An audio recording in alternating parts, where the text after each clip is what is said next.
Então, pessoal, aqui a nossa aula de hoje vai ser sobre essa pequena glândula aqui, que é a paratireoide, tá certo? E vou começar a aula, abrir a aula respondendo a pergunta justamente do quê? Dos elementos fundamentais e essenciais da anatomia e da histologia. Não vou aprofundar porque isso aqui não é aula de anatomia e histologia, mas eu só quero dar, como eu já comentei em outras aulas com vocês, eu quero dar as bases, né? Eu quero dar ali justamente o que vou precisar para quando eu estiver conversando com vocês sobre a fisiologia, eu vou precisar para a gente conseguir avançar com mais velocidade, com mais precisão e eficiência, tá bom? Então eu vou começar aqui falando um pouquinho da anatomia da paratireoide. Se eu desenhasse aqui a traqueia, por exemplo, só desenhar aqui rapidamente, né? Isso aqui seria a traqueia.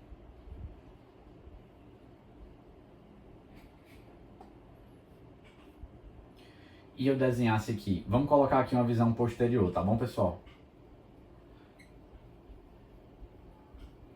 Numa visão posterior, eu teria tirado aqui o esôfago e a coluna vertebral. Se eu estivesse vendo aqui, ó, vocês estão me vendo na visão posterior, certo? Eu tiraria aqui a coluna vertebral e o esôfago para ter o que está mais anterior, que é a traqueia. Então, vou aproveitar e vou dar uma dica de anatomia para vocês, que eu vi na aula da professora Norma Selma, que ela falou uma vez, eu não esqueci, muito boa dica. Espero que vocês tenham aula com ela, eu gosto muito dela.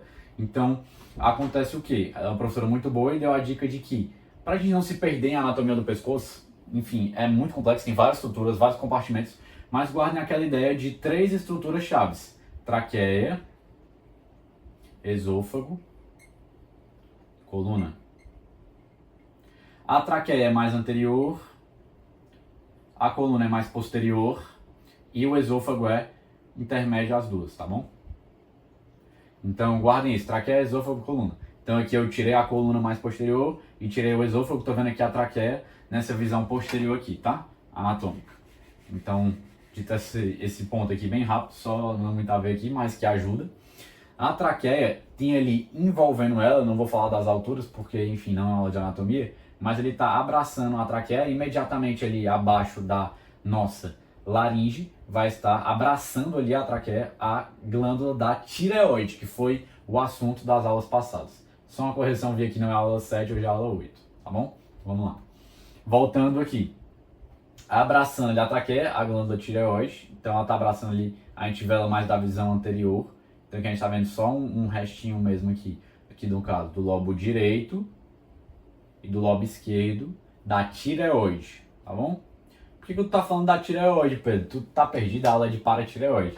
Então vamos lá, por que eu tô falando da tireoide? Porque a gente tem que entender que anatomicamente, assim, digamos que na maior parte das vezes, porque pode haver variações anatômicas, a paratireoide pode estar numa localização atípica, tipo ali perto do ocioide, mas isso é muito raro, assim, mais atípico.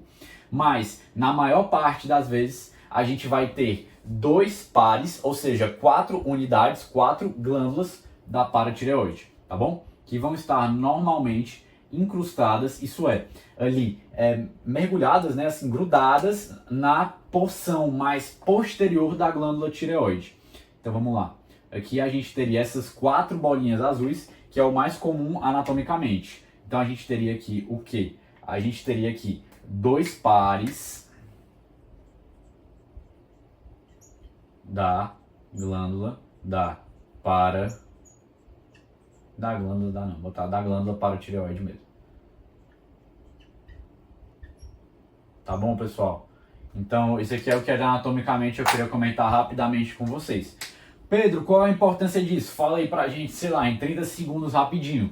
Quando a gente tinha antigamente, principalmente que não se sabia disso, uma cirurgia para a retirada da tireoide, não se entendia por que havia um desequilíbrio muito grande na homeostase, no metabolismo do cálcio. Por que está tendo esse desequilíbrio? Por que havia esse desequilíbrio? Porque quando os cirurgiões antigamente que não conheciam tiravam a glândula tireoide, eles tiravam junto a glândula paratireoide, que estava aqui incrustada, né, grudada nela.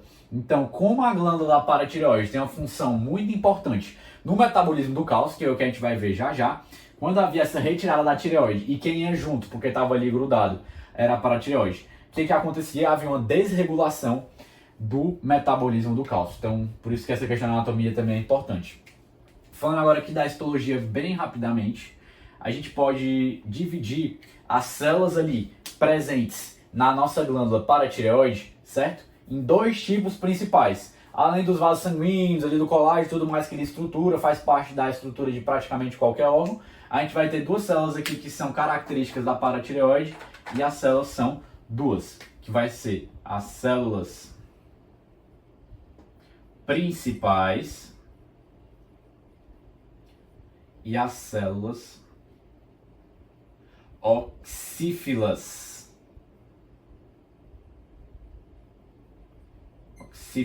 Tá bom, pessoal? Então, esses aqui são os dois tipos de células principais que a gente encontra aqui na histologia da paratireoide. Só uma dicasinha quando vocês estiverem também estudando histologia, mas aqui as principais, vou falar rápido, não é o foco, né? Elas têm aquele aspecto menor, assim, questão de tamanho, e mais basofílicas, tá bom? Então, se a gente veria ali mais basofílicas, basofílicas a gente lembra de ver ali na lâmina essa coloração mais azulada, né? Já as oxífilas, ela tem aquele, um pouquinho maior de tamanho, porque o seu citoplasma é mais proeminente, e a gente espera encontrar aquele aspecto mais eosinofílico. Eosinofílico, no leigo a gente vai ver ele na lâmina o quê? Naquela coloração mais rosada. Então vocês vão esperar ver, só colocar aqui o núcleozinho dela, né? Ver as células oxífilas nessa coloração mais eosinofílica, tá bom? Então, só essa dicasinha de histologia, né? Rapidamente, vamos aqui para o que é interessante na fisiologia. Quem vai produzir o paratormônio, olhando aqui do ponto de vista das células, são as células principais. É só lembrar, principais realiza a principal função da paratireoide, que é a secreção do paratormônio, tá bom? As células oxífilas, pessoal, elas não têm uma função muito conhecida. Então, aqui eu vou até botar aqui um xizinho, estou comentando que há a existência delas, vocês vão ver na histologia, mas aqui pra gente, nessa aula de fisiologia, a gente vai ter o quê? Justamente um foco muito maior nas principais, porque as oxífilas não têm um papel muito importante, muito reconhecido, melhor dizendo, conhecido pelos cientistas do que elas fazem, tá bom? Aí tem várias teorias, depois vocês podem estudar em histologia, eu não vou adentrar nesse mérito, certo, pessoal? Então, só um parêntese que eu geralmente costumo fazer em todas as aulas. A gente geralmente quebra, quando a gente está ensinando, principalmente nessa parte do ciclo básico, a gente quebra o corpo humano, o ensino do corpo humano em diferentes disciplinas. Em fisiologia, anatomia, histologia, enfim, porque isso torna mais didático, mais fácil de digerir ali, porque senão ficaria muita coisa para jogar de uma vez. E depois a gente vai reunir na nossa cabeça todos os elementos, tá? Então aqui eu faço essa diferenciação toda grande, mas vamos lembrar que no nosso foco de objeto de estudo é a mesma coisa, ali o corpo humano para entender o seu funcionamento, que contempla todas essas diferentes disciplinas. Fecha parênteses, voltando aqui, vamos lá. Para dar seguimento, para a gente fechar aqui essa parte, eu quero só comentar uma coisinha aqui das células principais, que é muito importante. Já vimos o célula principal função da paratireoide, o PTH. Então ela produz o PTH, o paratormônio. E eu vou citar aqui uma estrutura que eu quero só que vocês guardem na cabeça, porque vai ser útil para mim quando eu estiver falando já já. Ela também tem esses receptores. Esses receptores ganham o nome de CASR. Pedro, que diabos é essa sigla? É aquela coisa que eu gosto de falar nas outras aulas também. Vamos entender a sigla, que as coisas ficam muito mais fáceis. Calcium Sensitive Receptor. Então aqui a gente está falando de um receptor sensível ao cálcio, que vai estar ali detectando, vai estar ali fiscalizando os níveis séricos de cálcio, tá bom, pessoal? Então essa aqui é a primeira parte da aula que eu queria falar com vocês, beleza?